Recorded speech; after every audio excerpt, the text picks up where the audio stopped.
દૂધપાક કેમ ના આવ્યો? તમે તો દૂધપાકનો નિયમ લીધો તો ગઈકાલે.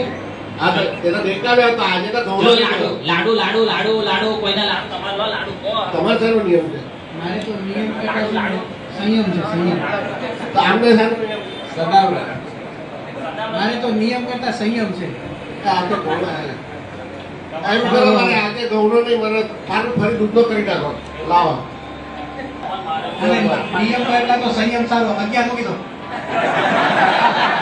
11. 20 મૂકી દો.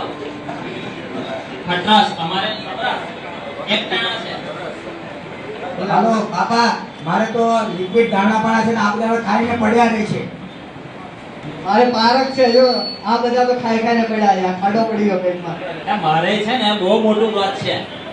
યોગીચરણ સ્વામીજી, તમારે કયું વ્રત છે? તમારે કયું વ્રત છે? એ તો શીરો જ ખાય છે. બાપા પ્રસાદનો શીરો જ ખાવાનો, એ જ વ્રત છે અમારે. અમે લોકો વ્રત કરો છો, તમે બધા ખાખા કરો, એવું ચાલતું હશે? વ્રત કરવાનું એ તમારે વ્રત. આવું એ પણ મોટું વ્રત છે. બાબા સ્વામી વાતોમાં કહ્યું કે આખા મંદિરનું કામ એકલો કરતો હોય, પણ જો ભગવાનના ભક્તોનો અવગુણ કેટલો હોય તો મને ગમતું નથી. અને જો ભગવાનના ભક્તોનું સારું બોલે તો હું એની ચાકરી કરાવું, એવો મારો સ્વભાવ છે.